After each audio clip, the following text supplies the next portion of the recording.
Well, greetings and welcome to December's Investment Strategy Brief. It's our last recording for 2020, and oh my goodness, what a year it's been.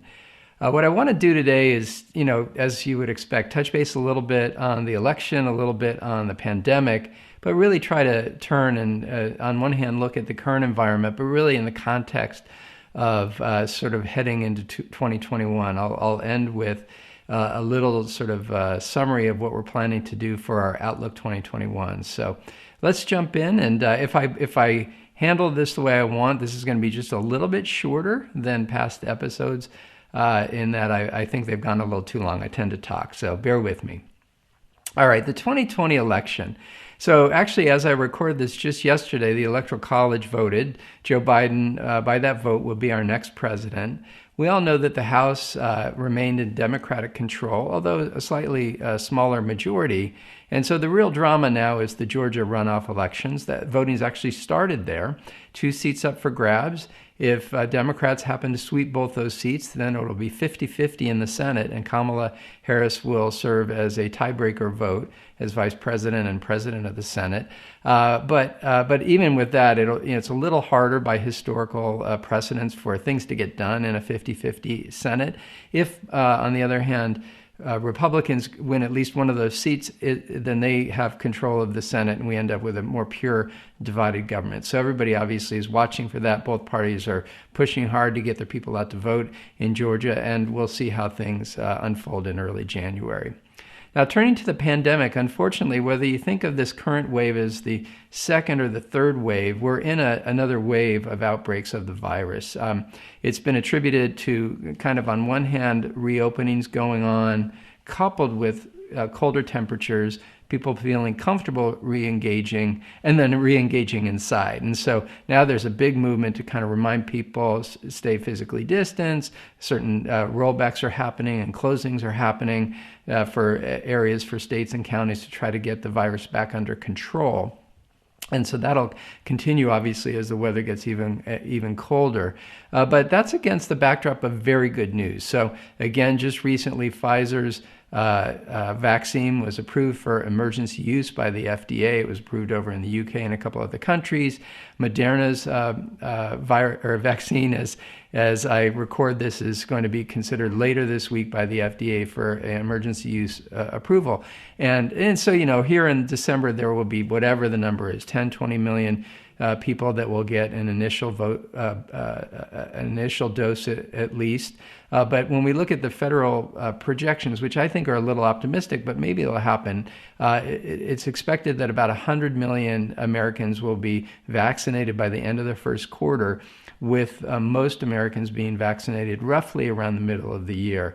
And the reason I say that's optimistic is probably a little bit the production of the vaccines, and we do have others that are coming on in the coming weeks and months for approval, but really also just the logistics of distributing and figuring out how people are going to be sort of ranked in terms of getting this vaccine out. But everybody's going to work super hard to get it done. So I am an optimist, so I say 100 million by end of first quarter, and vaccinate the population by third quarter, let's call it. Okay, so given all that, what's going on in terms of the overall environment? So here's a slide that just kind of shows you a little bit under the hood everything we're looking at. We're going to get into it, but there's things like V-shaped recovery, a recovery in manufacturing. We talked about the election, things like earnings recovery. And then we always think in terms of headwinds and tailwinds. So the headwind of 2020 decidedly has been the pandemic. The tailwinds, in complement to that, was all the support the government has provided to help with recovery, and then the vaccines themselves. So again, that's sort of the context and the way we think about things. And so jumping into it, here in terms of the really unprecedented historic policy response, we all know that the Fed stepped up and did everything almost that it could to kind of help with lower rates and loan facilities, et cetera. And then there have been a number of bills, obviously, as it relates to fiscal support. So what's in play right now is essentially a new fiscal bill. And, there's negotiation going on, which I'll get to. It's unclear whether a bill will actually make its way through the process before the inauguration next year. So it'll either be in this lame duck session with President Trump hopefully signing the bill, or it will be after the inauguration and then President Biden would sign. But everybody expects another fiscal package. Imagine things like extended unemployment benefits, aid to state and local governments, aid to small business, to healthcare, education. There's even discussion about support for housing and relief or some kind of relief, at least for student loans. Now, I want to switch gears and go over some of the patterns of data that will help us understand where we're seeing V-shaped recoveries. And this first chart really focuses on the consumer. So the consumer I would describe is generally mixed to leaning positive. So to start with the positive, retail sales, for example, are up. As we all figured out how to deal with a more remote lifestyle, essentially we figured out how still to buy things. And so retail sales are up, certainly to the level that they were before the pandemic. We're seeing improvements in the employment environment. So unemployment is falling, but not back near at all the pre-pandemic levels. And then I would say similarly, consumer confidence, which is super important. It's the idea that the consumer, almost animal spirits, will be sort of engaged. And a level of confidence is important. It's not quite back. It's recovered, but not quite back to pre-pandemic levels. Now, obviously, we've had a couple of huge dimensions of uncertainty. The election was one, and then actually whether or not a vaccine would be effective and approved was another. So we see a couple sort of mini tailwinds that will probably influence consumer confidence to improve over the coming months.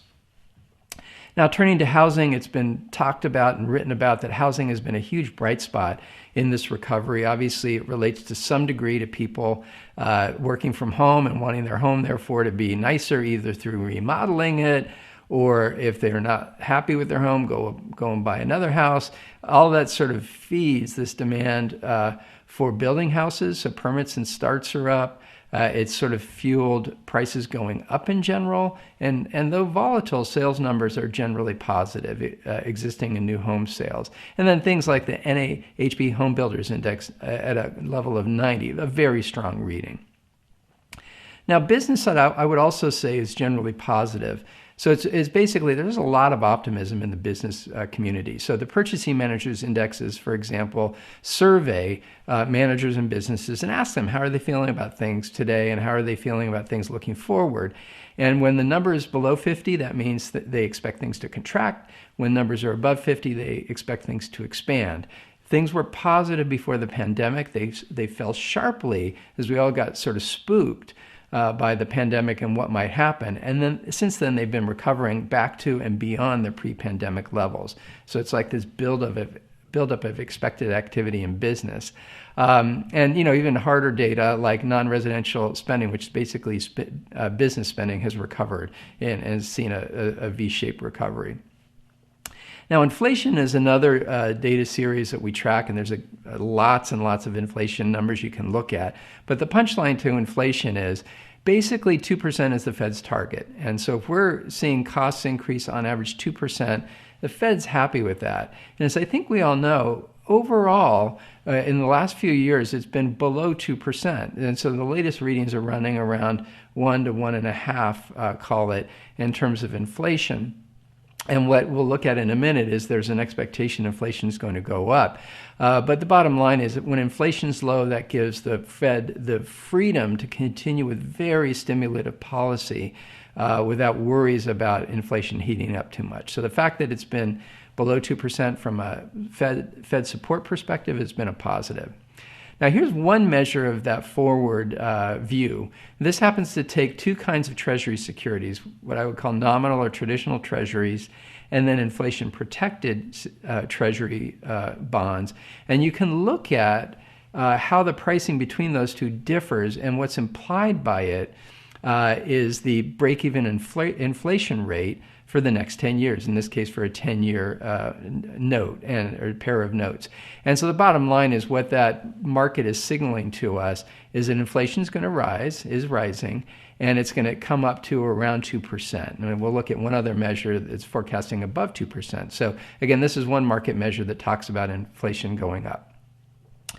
Now, I do want to, related to the coronavirus, touch in on our dashboard. Recall this is a data set that we wanted to monitor to look for recovery. I'll also remind you that the green arrows, where you see them, indicate that that data item has recovered fully since before the pandemic, so pre-pandemic. And then those that don't have a green arrow, not yet fully recovered. So let's look at that. So obviously, as it relates to GDP, we expect an overall contraction here in 2020 in the U.S. and globally. What's important to note is that the forecast now for how much we see this contracting as an industry is basically better than it was a few months ago. So still negative, but improving. And then as it relates to things that have recovered, we talked about the PMIs, and then we've talked about consumer confidence not quite being back to earlier levels. We do include always additional market data, how the market's done. We'll talk about that in a second, and then some statistics here on coronavirus. Now, staying on the consumer, we've talked about retail sales, we've talked about confidence. I'll just mention further employment and the unemployment environment. Jobless claims, so each week who's applying for unemployment, I would say, has sort of started to fall, reasonably so, but recently has moved back up, so that 853,000 is basically a little higher than the last reading. That's because people are a little incrementally out of work because of some of these new shutdowns. Unemployment, as defined by the unemployment rate, has been falling, but the pace at which it's falling is slowed. So, for example, this end of November print of 6.7%, I think it's just about 0.2% better than a month ago. So it was 6.9, fell to 6.7. So a slowdown in the improvement of employment. And of course, this is all going to be influenced looking forward by the vaccine and all of us, working together to get to herd immunity kind of as soon as possible.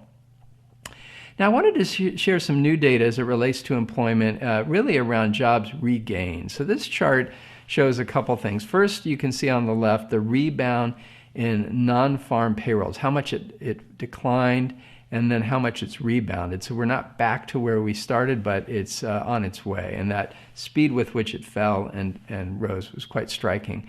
Then when we look at individual industries, you can see this chart, basically the dotted squares indicate how many jobs were lost. The solid bars are the number that have been regained. And so the gap between the solid and the dotted is how much is left. And so, for example, for leisure and hospitals, leisure and hospitality, you see a significant number of jobs lost from February to April, and then decent recovery. Same thing for transportation, same thing for education.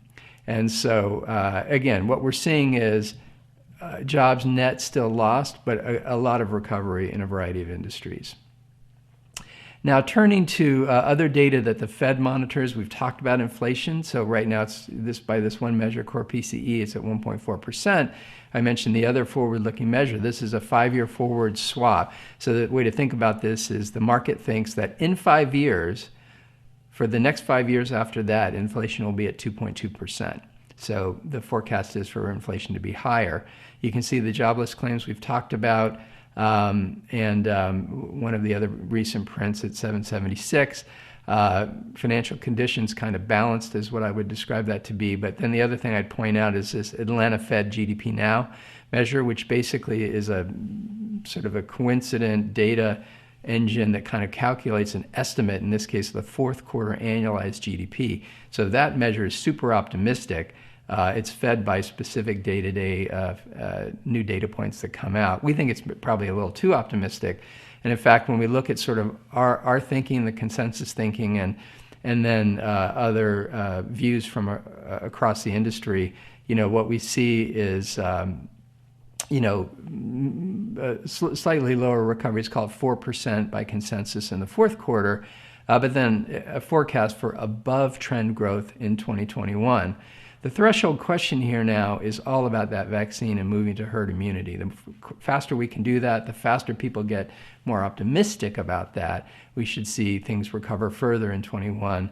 And so the consensus view, of course, is for above trend growth in 2021, but we'll see how much. Now, turning to the markets, I want to start with interest rates, just to say, look, when it comes to credit-related things, the bottom part of this page, this is basically the high yield and investment-grade corporate incremental spread that you get paid to own paper that isn't issued by the U.S. Treasury as a bond investor. And bottom line is spreads are back to kind of where they were before things started and to what I would describe as normal levels. The upper left describes the Fed funds rate, and it's well below its long-term average. As we know, basically the Fed's brought rates to zero. But then when we look at the upper right, those two lines in the upper right are basically the 10-year. The top line is the 30-year, the middle line is the 10-year. And what you can see is those interest rates are drifting higher. And that's actually helpful. On one hand, by interest rates drifting higher, as one is reinvesting in bonds, you're earning a higher yield. And then secondly, the difference between the short-term rate, the lowest line, and especially that 10-year rate will influence essentially how well financial companies will do, banks and folks like that. So a sloped yield curve helps financials. So everybody watches that, and the fact that things are drifting higher is viewed as positive. Now, equities. So very interesting environment. Super good recovery here in 2020. Basically, year-to-date, the S&P's up over 16%, small caps by the Russell 2000. S&P over 15%, small caps up over 16%.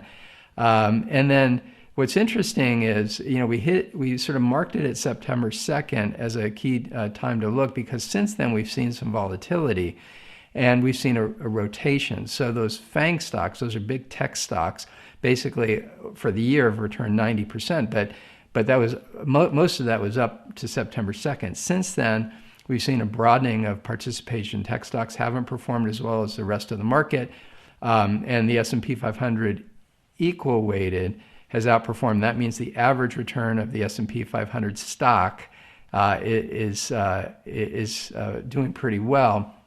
And again, especially compared to those big tech names. So again, we think that's relevant. I'll get to it in a second, that there's a broadening of market participation. We know that this experience, although man-made this year, is not uncommon in terms of the pattern of bull and bear markets through history. This one's unusual because both directions have been rapid. That bear market for this year, if you will, was super quick. And again, we're all sort of focused on recovery looking forward. VIX is an options-based index that basically measures the expected volatility in the stock market. And here we see basically that VIX popped up a little bit around the election, but essentially has fallen and is well below certainly what we experienced early in the year as the market figured out the pandemic was real and we were in for some trouble. So the good news is volatility is just a little bit calmer, I guess, in this environment. We've talked about this in the past. Earnings have recovered better than expected. So that blue bar, let's say looking at above Q3 2020, we talked about this last month, basically that blue bar is a lot better than the gray bar, and that gray bar is what we thought was going to happen as recently as the end of June. So as we look forward into 2021, basically the blue bars are the forecast looking forward, and essentially what we see is earnings recovering, especially relative to 2020 levels, as we move into 2021. So it's a metric that equity investors are watching very carefully. Now, I mentioned our outlook, and I'll just remind everyone that we sort of invest against this asset allocation framework. Lots of choice for sure, but we try to think about it from the perspective of a client's risk tolerance, their preferences for liquidity, whether people want to be U.S. focused or more global in their orientation. And we'll get into it in a second, but 2 time frames: a strategic anchor, be diversified and invest in a lot of asset classes, but also a shorter time frame for those that are interested, that reflect more dynamic leanings. And all this work is influenced by our outlook day to day, month to month, and then year to year. So I did want to pause and mention that our 2021 outlook, we're a little unusual. A lot of firms publish in September, or October, or November for the following year. We actually intentionally wait until the first week of January, because especially when you look at somebody publishing, let's say at the end of third quarter, you got 3 months to go. So much happens in our world in 3 months. I prefer to kind of continue to evaluate what's happening and sort of anchor on a view about the coming year and some other things, really just as we start the year. So look for this report in the first week of 2021. Some of the things we'll do, we'll take a look back at 2020 and the entirety of 2020, how things did. We'll look forward into 2021 as it relates to our forecasts and thinking about markets for the full year. But then we also have some more topical articles. We're going to talk about, for example, how the pandemic has impacted our major investment themes. You can see them listed here, things like productive competition, shifting demographics, the fourth industrial revolution, geopolitics, and things like protectionism. And we're going to talk also about what to expect in D.C. with an incoming Biden administration and the shifts going on in D.C., what might that mean for policy and maybe market implications. And then other things that we typically do, we'll talk a little bit about behavioral finance, and we'll cover some of our dynamic leanings. And to close with that, I'll just reiterate some of the leanings we put on a while back. You know, we are overweight small cap stocks. So with this recovery, we anticipate small caps to do incrementally better. So we're overweight small cap stocks. We also, because of that broadening, remember that big tech stocks kind of anchor the growth indexes. The broadening out of market performance has caused us to decide to go a little overweight large cap value stocks. And again, this is work that's ongoing. I would expect us potentially to put a few more leanings on as we publish 2021 Outlook. So listen, that's it for this week's episode of Investment Strategy Brief video. But I wanted to close, as I always do, with this slide at the end of the presentation with links to our work, and especially mention to you a new podcast that we've started called Conversations, where I have a conversation either with a Stifel leader or an industry leader. This month, we just finished a conversation with Stephen Wiley, who's a senior biotech analyst at Stifel, and we basically got into vaccines, the innovation around vaccines, his views on how quickly things are going to go, where there are going to be some pitfalls or not, therapeutics, innovation that we've seen there and what to think looking forward, and then medical innovation more broadly. I think that, again, the catchphrase from my perspective is the future is bright. Like there are some really interesting innovations in play, some fueled by the pandemic and some in motion even despite the pandemic, that are going to change our lives looking forward from a medical perspective. Thanks so much for listening this month, and we'll talk to you in the new year. Thank you.